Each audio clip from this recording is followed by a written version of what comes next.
ठीक है। अगर आप किसी की भावना हो कलश की स्वीकृति देने की, तो अभी भी कलश स्वीकृति दे सकते हैं।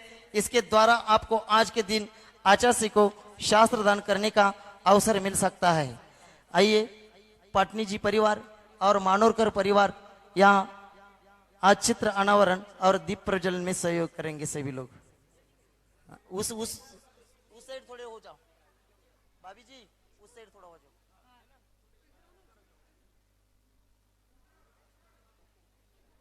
कलशों की योजना में या हथकरघा की योजना में आप अभी भी दान स्वीकृति दे सकते हैं। आप दान स्वीकृति देने के बाद आपको आज के दिन यहाँ आचार्य को शास्त्र करने का अवसर मिल सकता है। हाँ, दीप प्रज्वलन वही दोनों परिवार मिलकर के ये लोग वहां दीप प्रज्वलन के लिए जाओ।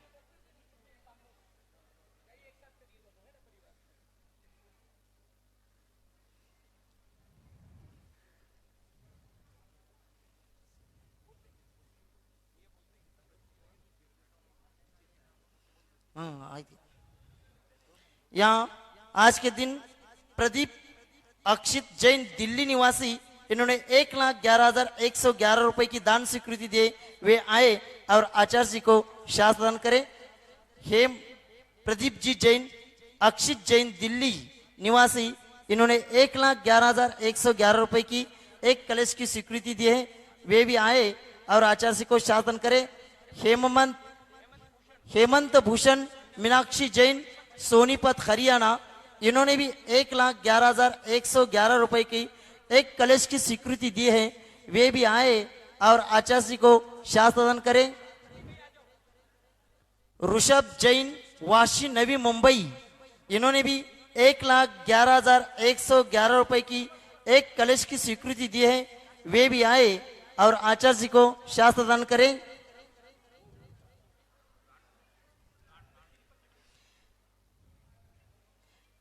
निर्मला वसंतराव वाइकोस औरंगाबाद मराठवाड़ा विद्यापीठ, यहाँ महावीर गैलरी का निर्माण किया जा रहा है, उसके हेड है। वे भी आए और आचार्य के चरणों में श्रीफल अर्पण करके आशीर्वाद प्राप्त करें। निर्मला वसंतराव वाइकोस मराठवाड़ा विद्यापीठ औरंगाबाद महावीर गैलरी के निर्माण करता है। वे आए और आचार्य का इस महावीर गैलरी निर्माण के लिए आशीर्वाद लेना चाहते हैं। वे आए और आचार्य के श्री चरणों में श्रीफल अर्पण करके आशीर्वाद प्राप्त करें। आशा महेंद्रकर खामगांव निवासी, इन्होंने एक सोने की अंगूठी यहाँ पर दी है। वे आए और आचार्य को शास्त्र भेंट करें। भाग्यश्री राजकुमार चौगुले भोसे जिला सांगली निवासी, इन्होंने एक कर्णफूल, सोने के कर्णफूल और चांदी के एक माला यहाँ पर दी है। वे भी आए और आचार्य को शास्त्र दान करें।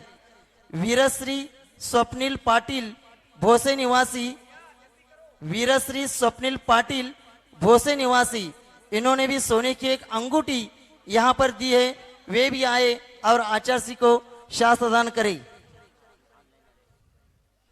ऑनलाइन आए हुए श्रीमती निशा सुमंत चंद्र जैन, श्रीमती निकिता नितेश कुमार जैन, श्री विनीत जैन अहमदाबाद, इन्होंने 1,11,111 रुपए की दान स्वीकृति दी है। उनको बहुत बहुत धन्यवाद। ललित कुमार जी कन्हैयालाल जी सावड़ मुंबई, इन्होंने 1,11,111 रुपए की एक कलश की स्वीकृति दी है। वे भी आए और बुकरलैंड से ललित कुमार जी कन्हैयालाल जी सावड़ मुंबई, इन्होंने 1,11,111 रुपए के एक कलश की स्वीकृति दी है। वे भी आए और आचार्य जी को शास्त्र दान करें। सुरेश केशरलाल जैन शेंदुरनी निवासी, इन्होंने 55,555 का एक हथकरघा मशीन की दान स्वीकृति दिए है। वे आए और आचार्य के चरणों में यहाँ श्रीफल अर्पण करके आशीर्वाद प्राप्त करें। उज्ज्वला भारत दुरुक्कर, इन्होंने 55,555 रुपए का एक हथकरघा मशीन की दान स्वीकृति दिए है, वे भी आए और आचार्य जी के चरणों में श्रीफल अर्पण करके आशीर्वाद प्राप्त करें। व्यवस्थित ठेवा, सोना असं घेऊ नका ते.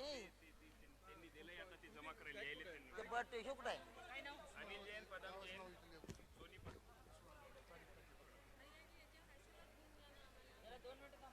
हे कुठे गेला? सचिन कडे लिहून घ्या ते सोन्याचं सगळं, सोन्याचं असं अर्धवट करू नका. हाँ ललित कुमार जी चलिए ना, अनाउंस किया ना मैंने.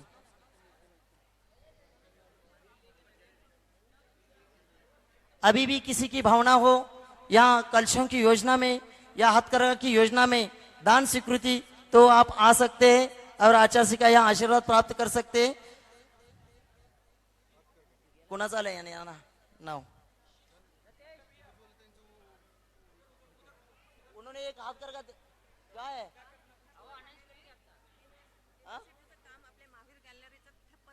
तिथं सांगा, तिथनं सांगा, तिथनं सांगा. अभी भी आप कलशों की योजना में यहाँ दान स्वीकृति दे सकते हैं. आशा महेंद्र कुमार खामगांव, इन्होंने एक सोने की अंगूठी दी है. Sanjay Kala assistant commissioner drug and food inspector, वे भी आए और आचार्य के चरणों में बंबई से आए हैं. त्याला व्यवस्थित करावं. Sanjay ji Kala assistant commissioner drug and food Mumbai, वे भी आए और आचार्य के चरणों में श्रीफल अर्पण करके आशीर्वाद प्राप्त करें.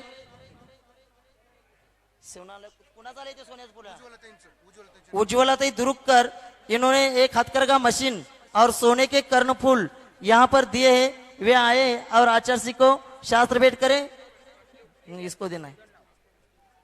अनिल जैन सोनीपत हे घेतले की सोनपत, सोने की अंगूठी इनसे प्राप्त हुई है. चंचल जैन, अंजू जैन, प्रीत विहार दिल्ली, इन्होंने भी एक सोने की अंगूठी दिए हैं. वे भी आए और आचार्य के चरणों में श्रीफल अर्पण करके आशीर्वाद प्राप्त करें. परिवार से एक दो लोग ही आना, ज्यादा लोग नहीं आना है मंच पर, और जल्दी जल्दी मंच खाली करना है. हथकरघा की योजना के द्वारा यहाँ आचार्य की प्रेरणा से 108 लोगों को अभी रक्षाबंधन के दिन से यहाँ रोजगार प्राप्त किया है. क्या है? रविंद्र शांतिनाथ देवधरे, इन्होंने पुणे, इन्होंने हथकरघा का एक मशीन 55,555 की दान स्वीकृति दिए. वे आए और आचार्य के चरणों में श्रीफल अर्पण करके आशीर्वाद प्राप्त करे. दीपेश जितेंद्र कुमार जैन अहमदाबाद, इन्होंने भी एक हथकरघा की मशीन की दान स्वीकृति दिए है. वे भी आए और आचार्य के चरणों में श्रीफल अर्पण करके आशीर्वाद प्राप्त करें. रक्षाबंधन के दिन से यहाँ हथकरघा प्रशिक्षण केंद्र शुरू हुआ है, जिसके द्वारा अभी 108 लोगों को यह रोजगार दिया गया है. ऐसे ही अभी और लोगों को रोजगार देने के लिए यह हथकरघा प्रशिक्षण बड़े रूप में करना है, उसमें भी आप सहयोग दे सकते हैं. सभी लोग अब नीचे जाएंगे. अभी कल 15 अगस्त है, भारतीय स्वातंत्र दिन, और इसको 75 साल पूरा हो रहा है. अमृत महोत्सव वर्ष के रूप में ये साल स्वतंत्रता का अमृत महोत्सव वर्ष के रूप में ये साल मनाए जा रहे हैं. कल आचार्य के सानिध्य में भी सुबह निकलंक निकेतन के पास ध्वजारोहण होगा, और दोपहर में यहाँ जितने स्कूल है उस स्कूल के सभी बच्चे आने वाले हैं. कॉलेज के भी वाशिम से, मालेगांव से जितने स्कूल और कॉलेज है उसे बहुत सारे बच्चे आने ले, हजारों बच्चे आने ले. उनके लिए आचार्य का विशेष प्रवचन कल के दिन दोपहर 2 बजे इसी पेंडाल में होने वाला है. उसका भी लाभ आप सब लोग ले सकते हैं. अभी सभी लोग मंच खाली करेंगे. आचार्य का प्रवचन के लिए हम निवेदन कर रहे हैं, इसलिए सभी लोग मंच खाली करेंगे. कृपा करके सभी लोगों से निवेदन है, आप लोग मंच खाली करें. चलो खाली करो मंच. कल दोपहर में 2 बजे स्वतंत्रता दिन के उपलक्ष्य में विशेष प्रवचन होने वाला है, आप उसका लाभ ले सकते हैं. दोपहर 2 बजे इसी पेंडाल पर विशेष प्रवचन होगा. परम पूज्य आचार्य भगवान के चरणों में त्रिवार नमस्तु करते हुए निवेदन करते आज की इस रविवार की विशेष प्रवचन के दिन हम सब लोगों को अहिंसा परमो धर्म की आचार्य गुरुवर श्री कुंद कुंद भगवान की आचार्य गुरुवर श्री ज्ञान सागर मुनि महाराज की जलो परम पूज्य संत शिरोमणि आचार्य भगवान विद्यासागर जी महामुनि राज की समस्त आचार्य संघ की जयकारा गुरुदेव का।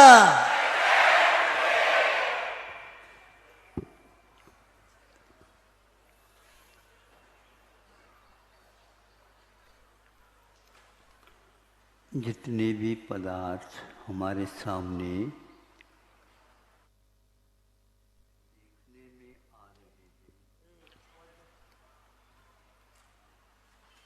वो सारे के सारे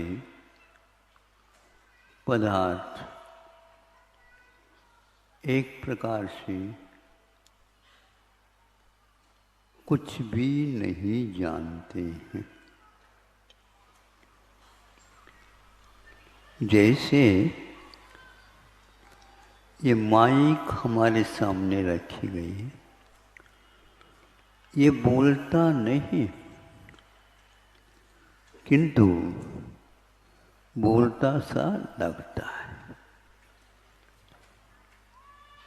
क्योंकि इसमें यह एकमात्र स्पष्ट हो जाता है, देखने में आता वह आँख का विषय होता है,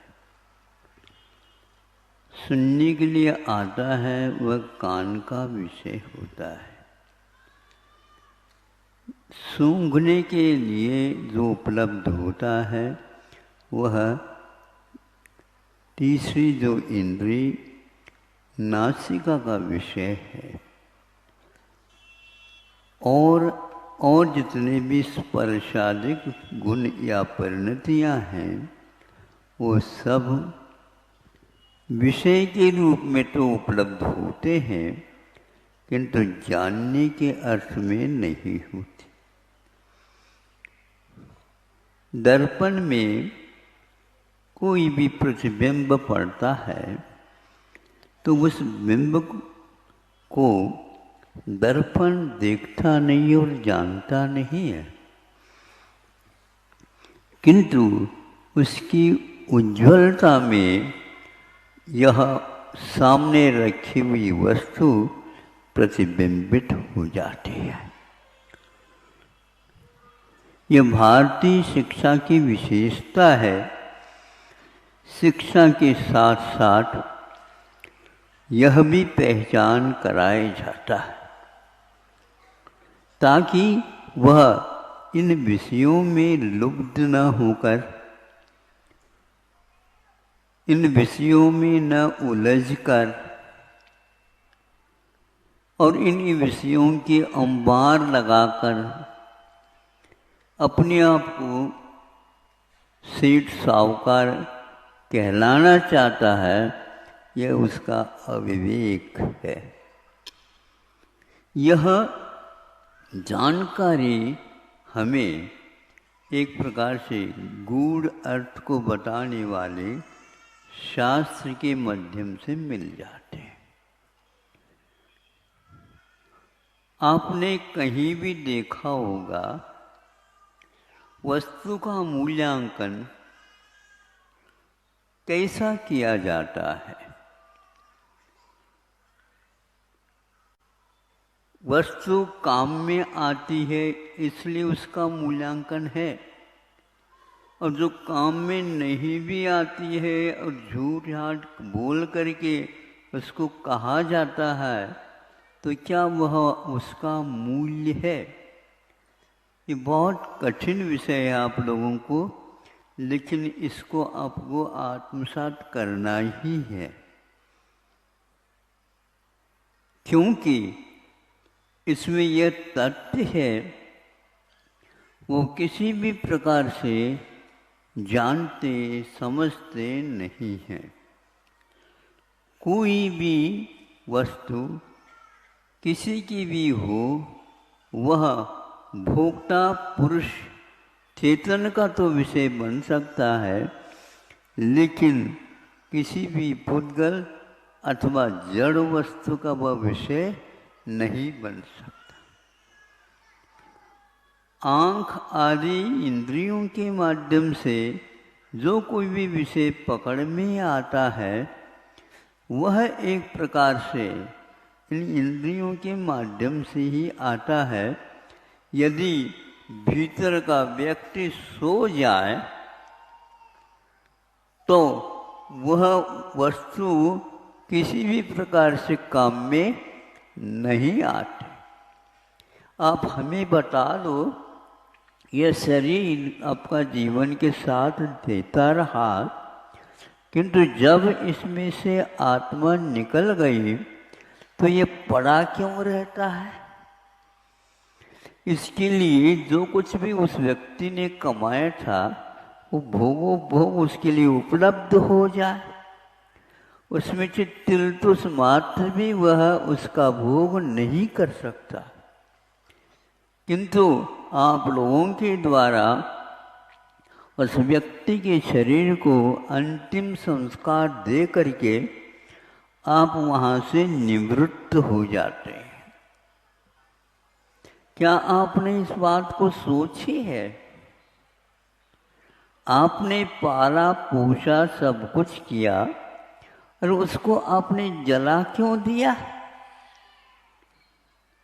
उसके लिए और खर्चा क्यों करा दिया? इसका कोई भी उत्तर यहाँ पर नहीं है। यही नहीं, किसी भी विदेश के महान विश्वविद्यालय में पूछा जाए तो भी इसका कोई उत्तर नहीं मिलता।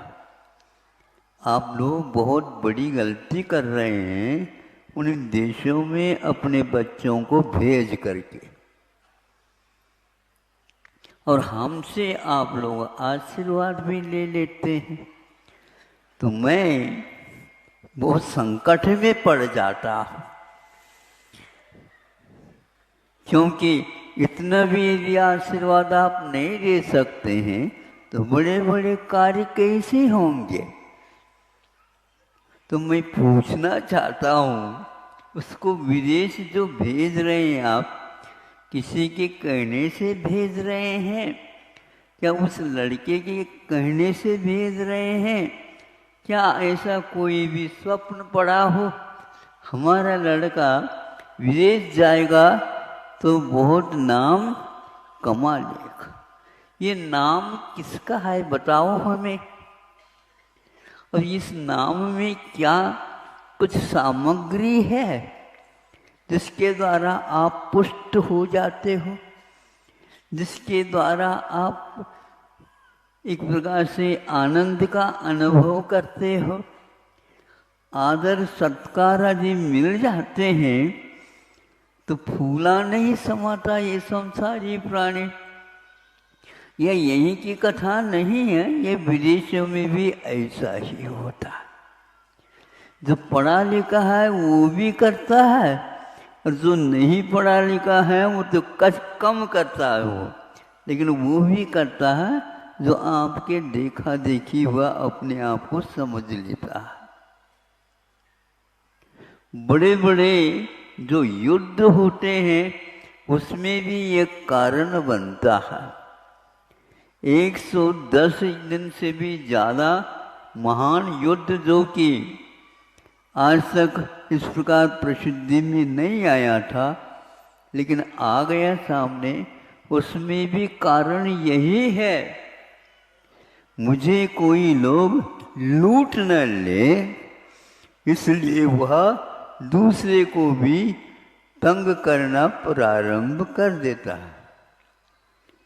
ग्रंथों में लिखा गया है, जो कोई भी अंजन चोर है, विद्युत चोर है, फलाना चोर है, वो सारे सारे राजकुमार थे, किंतु उनके नाम को धक्का लगने से, उनका अपमान होने से, उनका तिरस्कार होने से वे चोरी का काम करना प्रारंभ कर दिया। ऐसी दिशा में यहाँ पर अनेक प्रकार के जो यातनाएं सही जाती है, इन्हीं 5 पापों के कारण ही की जाती है। मैं मानता हूँ कुछ न कुछ तो जीवन चलाने के लिए आवश्यकता है। अब हम पूछना चाहते हैं आपसे कि आपका जो लड़का है वो पढ़ा लिखा हो करके यहाँ आ जाता है, यहाँ पर सारे पढ़े लिखे होते हैं, ऐसा हमने कभी देखा सुना है क्या? नहीं। पढ़े लिखे तो मनुष्य को ही माना जाता है, लेकिन आप विद्यालय भले ही चले जाओ, किंतु तिर्यंच भी ऐसे हैं जिन्होंने कभी प्राथमिक शाला, माध्यमिक शाला, महाविद्यालय में कभी वो प्रशिक्षण नहीं लेते, किंतु आपको विस्मय होगा उनका जीवन पढ़े लिखों से भी 1000 गुना श्रेष्ठ होता है। ये कभी आप लोगों ने सुना है क्या? सुनने में तो आप सुना रहे हैं, इसलिए तो हम भी किसी को सुना देंगे, किंतु इसमें ये रहस्य है, हुआ कैसे यह परिवर्तन उनमें, ये देखने की बात है। सुनो, क्या सुनो? एक उपकार की बात लेकर के आप सोचो। उपकार प्राय करके आप लोग समझते हैं, धनिक लोग किसी भी प्रकार से हम लोगों को संतुष्ट करने के लिए अथवा हमारे जीवन को चलाने के लिए हमारे ऊपर बहुत उनका उपकार है। उप का अर्थ होता है निकट, कार का अर्थ होता है निकट करना। उपवास जैसे शब्द की आप लोग प्राप्ति करते हैं, उसी प्रकार यह उपकार की बात है। उप मिले निकट करना, जैसे उपचार निकट रूप से उसके लिए सुख शांति पहुंचाना, ये उपचार कहलाता है। उपचार के कई अर्थ होते हुए भी यह रूढ़ शब्द है। तो कभी आप लोगों ने देखा कि आप ही उपकार करते हैं और तिर्यंच वगैरह नहीं करते हैं? कभी सुना आपने? सुना तो आप लोग हमेशा यही रटते रहते हैं, हमारे सिवाय कोई भी संसार में उपकार करने वाला कोई प्राणी ही नहीं है। ये आप लोगों की बहुत बड़ी कमी है। अपने आप को आप लोगों ने एक मान रखा है। ये मान सम्मान आप इसके पीछे बढ़ करके इन प्राणियों के जो उपकार होते हैं उसके बारे में कोई मूल्यांकन सही नहीं किया।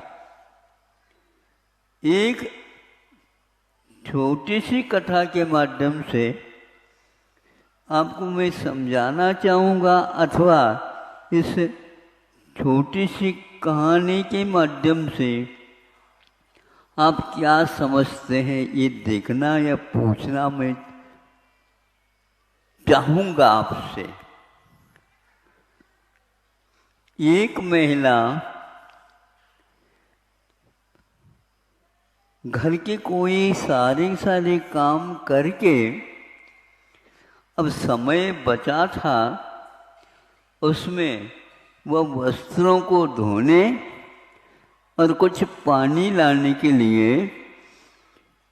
चली जाती है और दरवाज़ा लटका करके चली जाती है, ताकि और कोई भी प्राणी या मनुष्य भीतर न पहुंचे।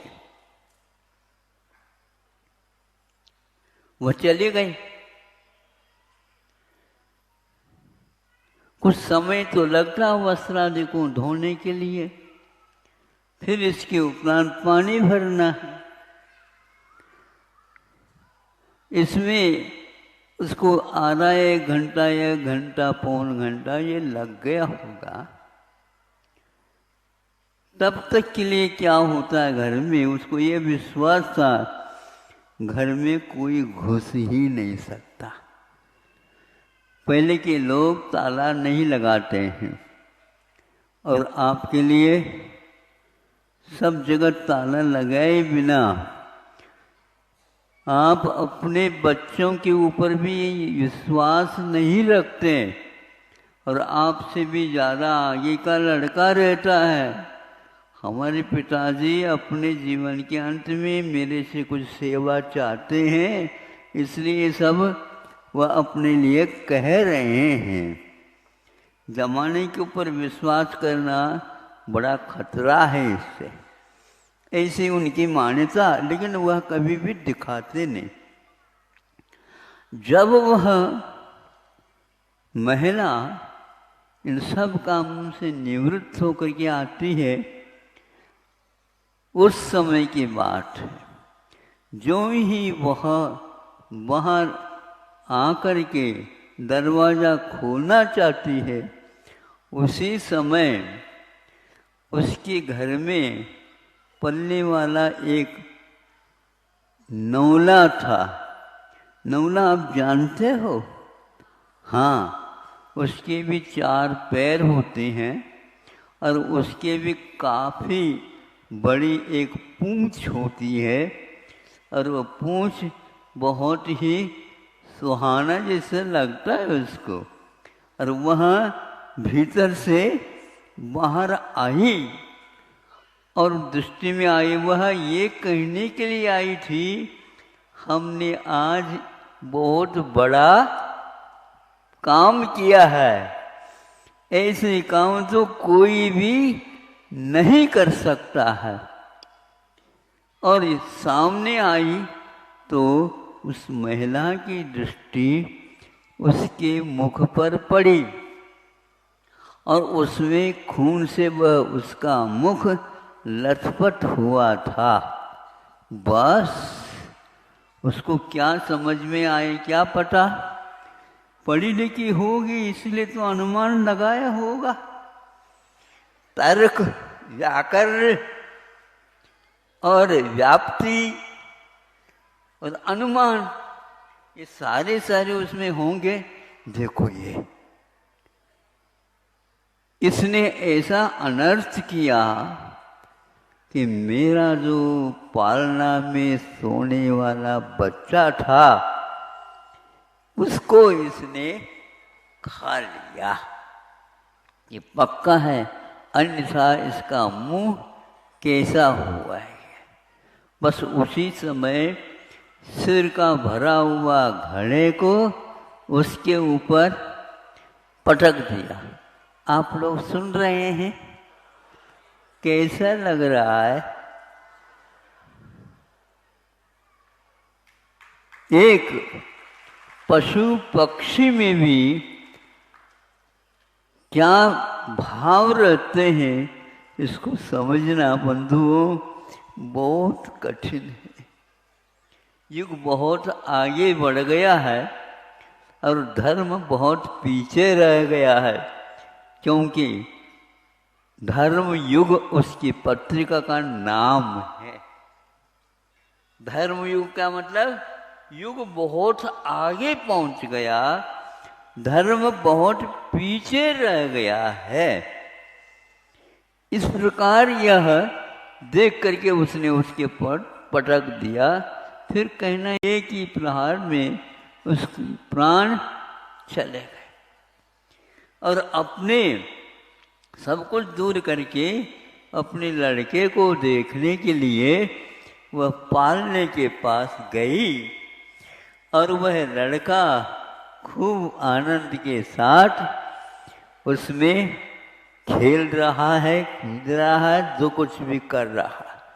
उसको देख करके इसको चक्कर आ गया। हाँ, शुगर की बीमारी होगी इसलिए ऐसा हो गया। बीपी जो है लो हो गई, नीचे आ गई, इसलिए ऐसा हो गया है। अथवा और किसी के कारण ऐसा हो गया, अब मेरा क्या होगा? हमेशा हमेशा मनुष्य दूसरे का क्या होता उसके बारे में चिंता न करके, कोई भी घर में गमी हो गई, अब मेरा क्या होगा? पिताजी का अवसान हो गया, मैं तो अनाथ हो गया, अब मेरा क्या होगा? इस प्रकार पत्नी का भी मान लो अवसान हो जाता है, अब मेरा क्या होगा? और पत्नी भी सोचती है, पति का अवसान हो गया, अब तो मैं विधवा हो गई, अब तो मैं क्या होगा मेरा? भगवान ही मालिक है। हर एक व्यक्ति अपने नाते रिश्ते के साथ उनकी हानि को, उनके कष्ट को न देख करके केवल अब मेरा क्या होगा, ये वाक्य कौन सी पाठशाला में सीख रखा है आप लोगों ने? बताओ, पढ़े लिखे हो। अब वह उस बालक को देख करके तिलमिला गई और उस नौले की ओर देख रही, अरे इसने तो खाया नहीं, फिर किसने खाया, क्या किया? ये तो लड़का तो खेल रहा है पालने में। जा करके यूं झुक करके देखती है, उसमें इतनी लंबी 5-6 टुकड़े सर्प की देखने को उपलब्ध हो जाती। अरे इसने तो मेरे बालक को बचाया है, और ऊपर से वह सर्प नीचे रस्सी के माध्यम से आ करके क्या करने वाला था पता नहीं। यदि यह नौला नहीं होती तो मेरा लड़का सुरक्षित नहीं रहने वाला था। ऐसे नौले के ऊपर मैंने बुद्धि के सोचे बिना घड़ा पटक दिया। अब मैंने ऐसा कुकृत्य किया है, मैं किसी भी प्रकार से उसके लायक नहीं रही। घर वाले शेष और आएंगे, उसको हम कैसे समझा पाए? अभी तो दूसरे को मत समझाओ, अपने मन को समझाओ, अपने हृदय को समझाओ।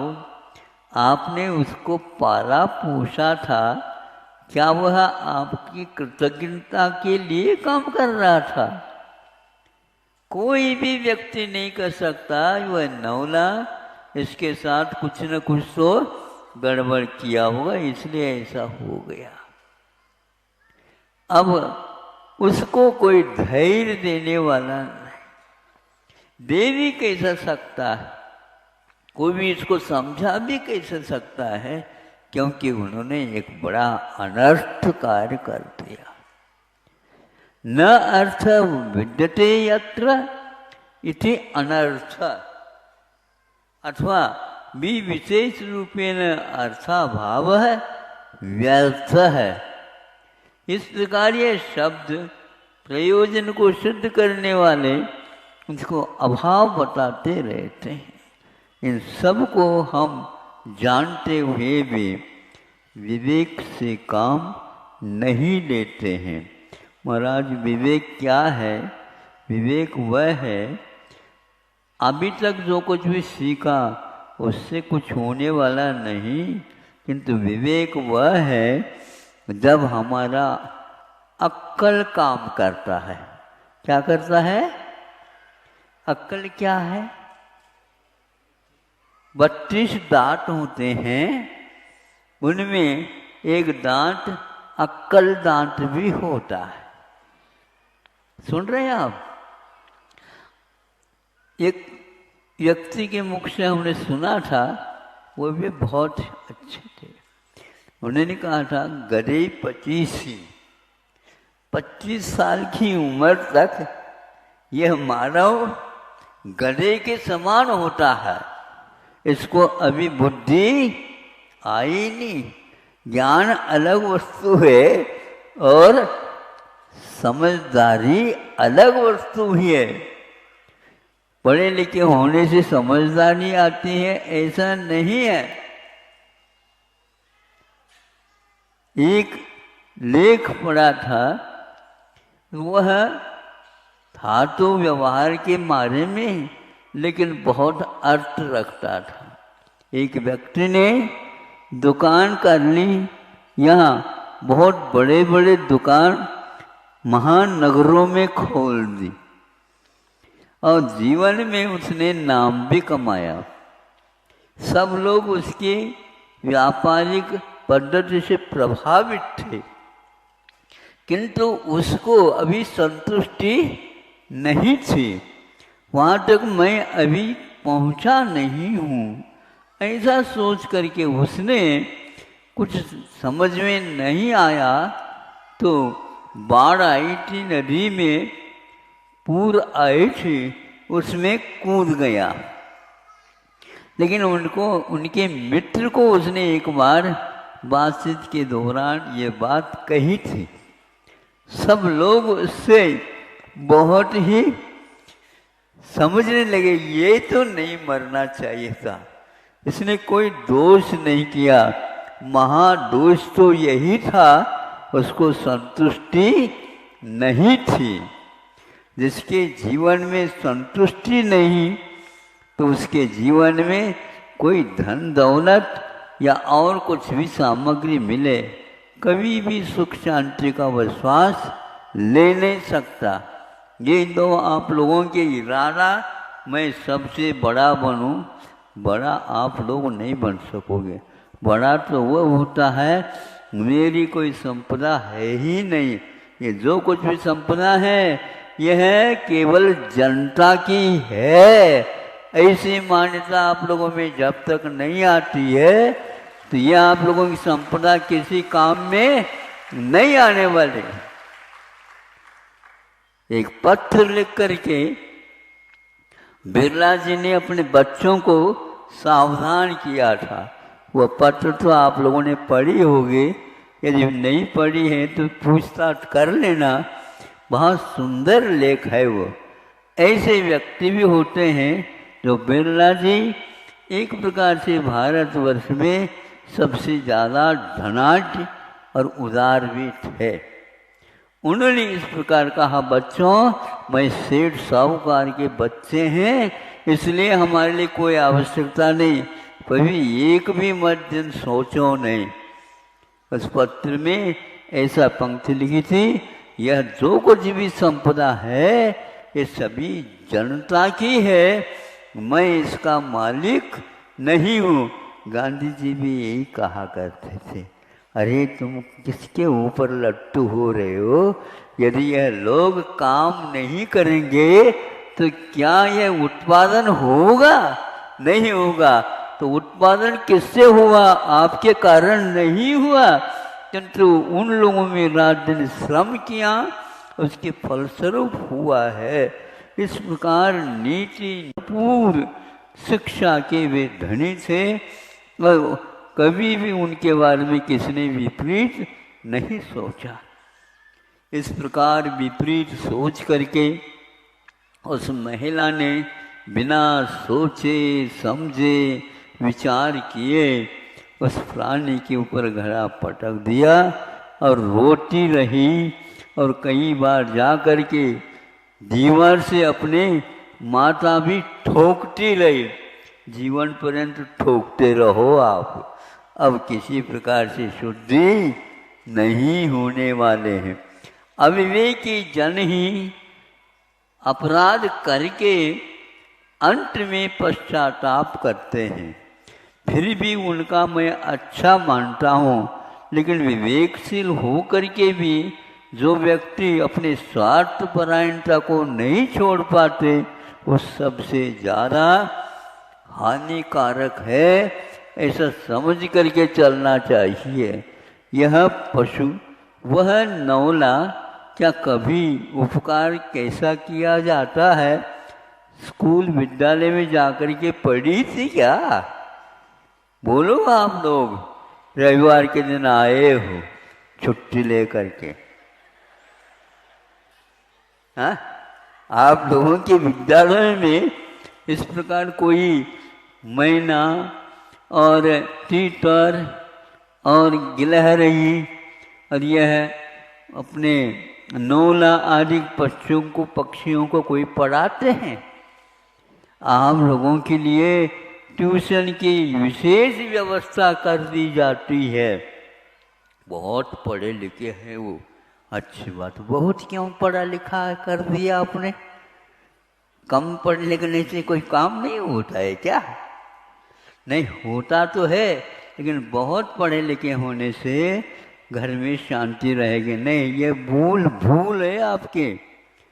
आप जब उनको बड़ा बना दो तो वो कह देंगे पिताजी अब हम यहाँ पर नहीं रह सकते, क्योंकि अभी बहुत पढ़ना है और वह विदेश में ही हो सकता है, इसलिए हम वहीं पर जाएंगे। बेटा घर छोड़ करके कैसे जा रहे हो?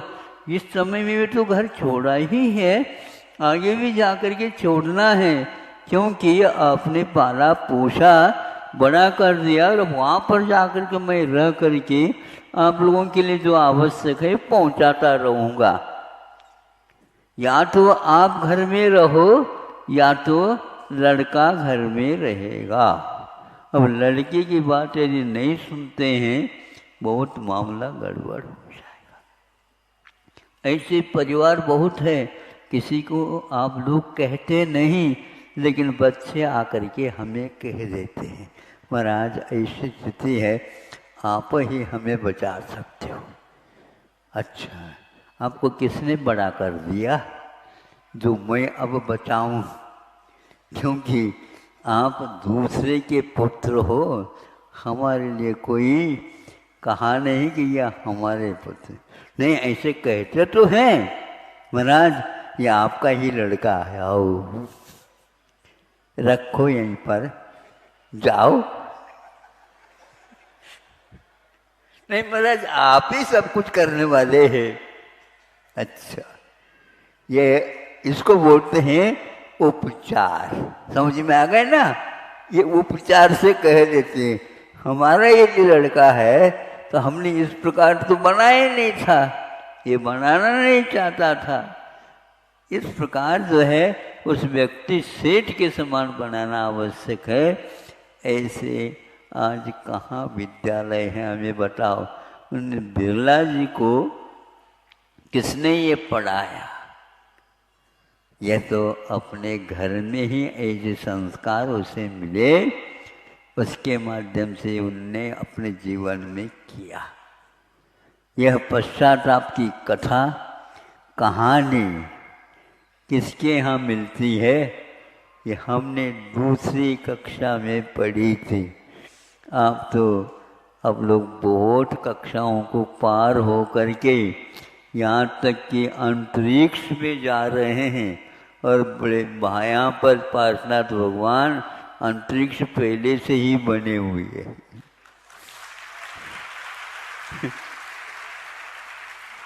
अंतरिक्ष में जा करके आप क्या करेंगे कुछ समझ में? वहाँ पर जा करके प्रलय न करियो, क्योंकि आपके पास साधन प्रलय के काफी संग्रहित हो चुके हैं। हर एक व्यक्ति अपनी रक्षा के लिए दूसरे के ऊपर दोषारोपण करता, ये महान पाप माना जाता। जो एक प्रकार से निर्दोष था उसके ऊपर दोषारोपण करना, इससे बढ़कर के और कोई पाप नहीं होता। क्योंकि अपने दोषों को छिपाना, यहाँ ग्रंथों में लिखा अपने दोषों को छिपाना और दूसरे के दोषों को उघाड़ना, अपने गुणों को नहीं है उसको भी उघाड़ना और दूसरे के गुणों को आच्छादित करना, ये नीच कर्म है, क्योंकि इसके द्वारा नीच कर्म का बंध होता है। जो कोई भी आपको देखेगा तो उसके मन में ये भाव अपने आप आएगा, इन्होंने बहुत बड़ा अपराध किया है। इस अपराध से बचने के लिए हमें कई भव निकालने होंगे, तब कहीं जा कर के इसका कोई उत्तर मिल सकता है। आज यह छोटी सी कथा के माध्यम से, जो कि दूसरी कक्षा में ही इस प्रकार की कथाएं आती थी और इससे नीचे की कक्षा में दादी माँ के माध्यम से जो कहानी किस्से मिलते थे, आज एमए के कोर्स पाठ्यक्रम में भी अथवा यूँ कह दो शोध के स्थान में भी ये काम में आ रहे हैं। एक एक दोहा भी उसका दोहन करके अर्थ निकाल करके उसके ऊपर अनुसंधान किया जा रहा है। तो वह छोटी सी कथा इस प्रकार तहलका मचा सकती है। आपको सोच विचार करके ही एक एक कदम उठाना चाहिए, अन्यथा आपका जीवन कब उठेगा पता नहीं लगेगा। उठने के उपरांत भी यही कहते हैं, यहाँ से उठा देंगे, यह उस शरीर को ही उठाएंगे, आपको कोई अब उठा नहीं सकता, क्योंकि आपका पतन हो चुका या हो रहा है। वही रास्ता आप लोगों ने अपना लिया है। उस नोहले को किसी ने पाठशाला भेजी थी क्या, यह हमारा एक प्रश्न छोटा सा है। इतना बड़ा उसने काम कर दिया कि उस सुपुत्रो कुल दीपकः, कुल का वह दीपक है। अब मैं क्या दीपक ही बुझ गया, अब मैं क्या कर सकती हूँ। क्योंकि यह संतान इसीलिए होती है, किसी प्रकार से इस धरती के ऊपर अन्याय अत्याचार ना हो और इसको दूर करने के लिए अपनी संतान इस प्रकार के कार्य कर सके। देश की उन्नति की बात आप करते हो, अभी अभी ये कहा है महाराज जी का सार गर्भित प्रवचन होना है, बताते किसने कहा वो प्रवचन हो रहे? आज का प्रवचन किसी काम का नहीं है क्या? हाँ, अब कौन सा बहुत बढ़िया हो रहा है बताते, कहाँ से आपने सीखा? इस प्रकार कह करके जनता को आप और बुलाना चाह रहे हैं, और हमें मत भुलाओ। अब नहीं समझे? इस प्रकार हम नहीं सोचेंगे, क्योंकि इसमें सार क्या है। एक साल में 15 अगस्त आ जाती है, बस इस तब अगले वर्ष तक वह बंद। के जीवन में श्वास श्वास पर किसी का भी अधिकार नहीं है, और अपने विवेक के स्तर पर उसको वह चलाता रहता है।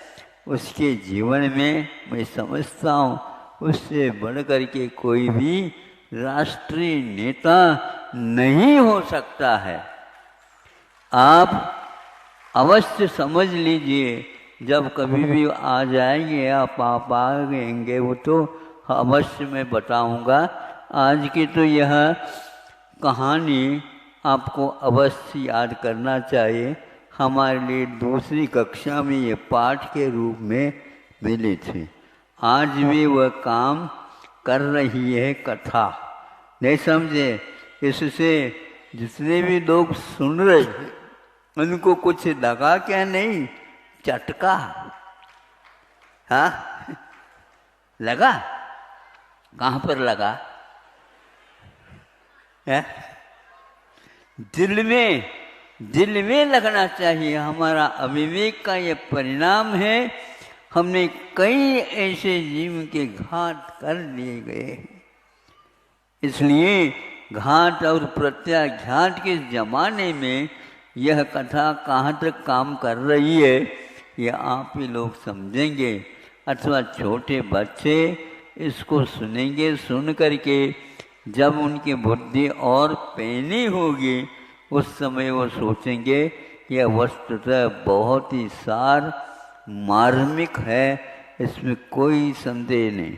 इस प्रकार किताबों में, पुराण ग्रंथों में, दार्शनिक इसमें ग्रंथों में इस भरमार हैं, किंतु हम इसको पढ़ते ही नहीं। पढ़ते हैं तो दूसरे को पढ़ाने के लिए बहुत है।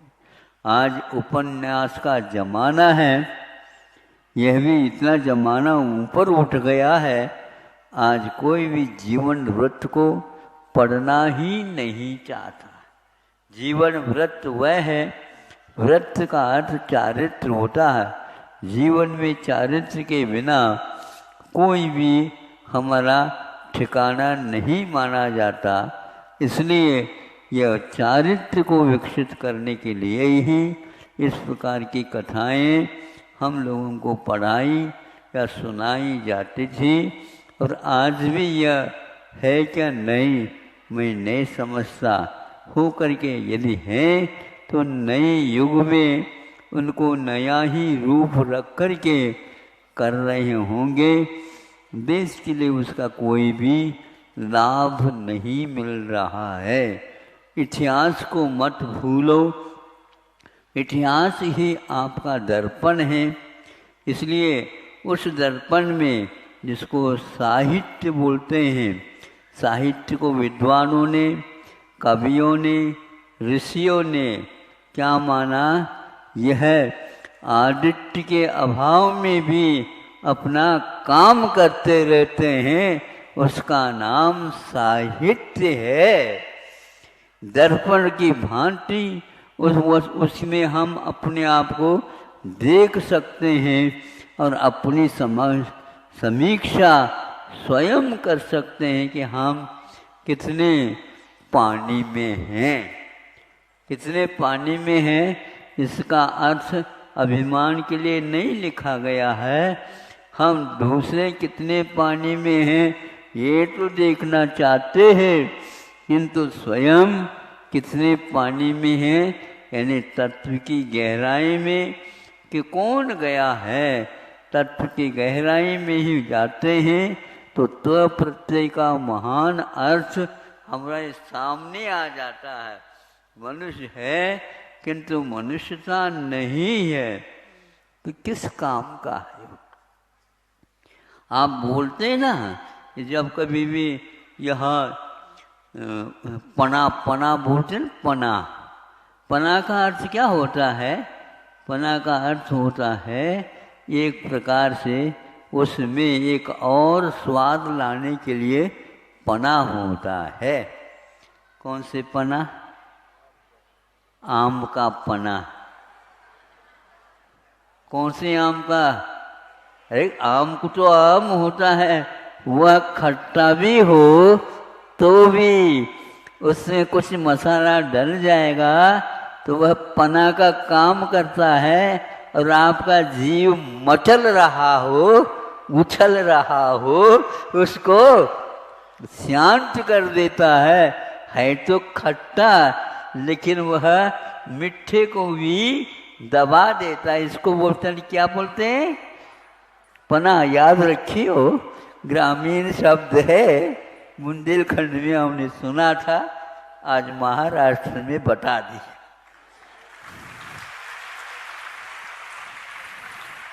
बहुत अच्छा। अंत में हम आपको इस पना से अवगत करके अपने जीवन में मनुष्य पना आना चाहिए। हम इसको मनुष्य के साथ भी लगा सकते हैं। मनुष्य में यदि मनुष्यत्व नहीं है तो पना के अभाव में वहाँ एक प्रकार से लू लपट से आपको खराब कर देगा। लू को उतारने से पूर्व में यही पना काम करता है। आप लोगों का जीवन यदि पना से दूर है तो लेकर के क्या करना है? अब आप इस पने की खोज कर लेना है।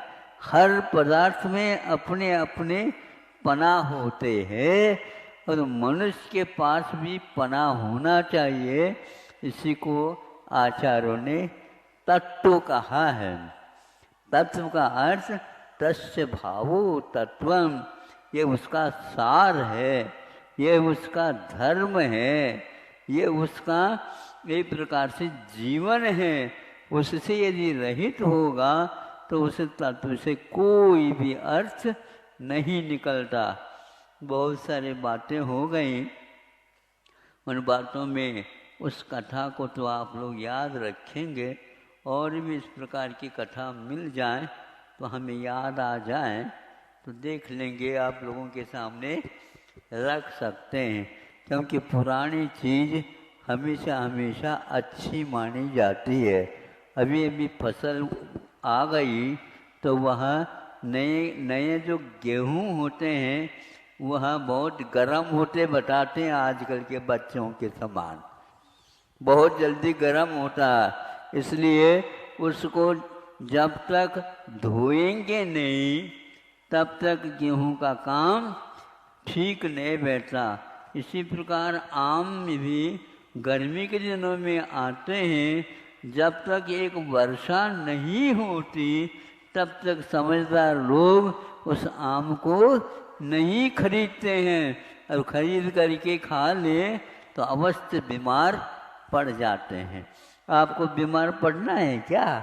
नहीं है तो बहुत अच्छा है, पना को याद रखेंगे। अहिंसा परमो धर्म की जय। चलो आचार्य भगवान विद्यासागर जी महामुनि राज जी की, समस्त आचार्य संघ की जिनवानी। प्रभु देव तुम्हारे पवित्र मुख से निसृत जो शीतलवाणी, जन मन के मल को दोती अतकाती जिनवाणी। जयवंतो माँ जग में तब तक जब तक सु